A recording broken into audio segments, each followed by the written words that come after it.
Hey everybody, it's Michelle with Florida Keys Birding, and this is the first in a series that I'm going to be doing this spring for Warbler ID. The first is going to be the Tennessee Warbler.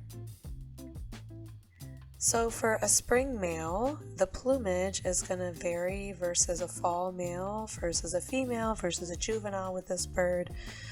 So for a spring plumage male, the ones that are going to be heading back up north your way, if you are up north, they're going to have a gray head with a white eyebrow and throat, dark eyeline, bright green on the back and rump, whitish underparts, and they may have white spots on the tail. They're also going to have dark legs. So this is a spring male.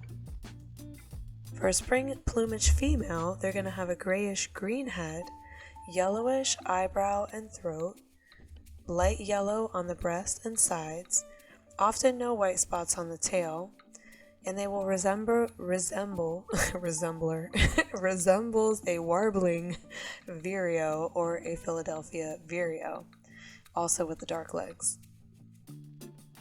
So for a fall plumage male, it's going to be similar to a spring male, except he's going to have a grayish green head with a light yellow throat instead of white. The back is going to be duller than in springtime, but may still have bright green feathers and some light yellow on the breast and a white undertail coverts. So for fall plumage females or a first fall male, which would be like a juvenile, they're going to be similar to spring, except they have an olive green head, a dusky eyeline. They may have indistinct wing bars, more yellow on the breast and sides. Yeah, I feel like some of these look very yellow, olive green, yellowish. Kind of like this one in the picture. So here's a couple of other pictures of different plumages of Tennessee Warblers that I found last year. So this is two different birds. One's a little bit more yellow, one's a little bit more olive and gray. And some common warblers that you can mistake this warbler ID for would be the palm warbler, the orange crown warbler especially, the female cerulean warbler, female yellow warbler, Philadelphia Vireo, and warbling Vireo. So they could be mistaken very easily for any of these birds.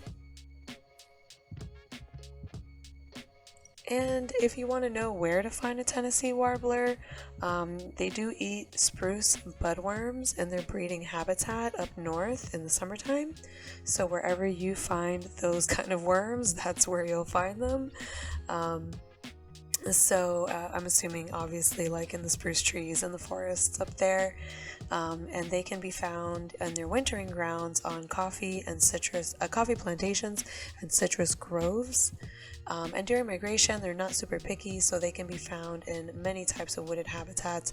For example, in South Florida, you can easily find them in hardwood hammock, tropical hammock, strangler fig trees that are fruiting. So, and I do generally see them in fall late in the season, probably closer to October, November time. They're kind of like a later warbler.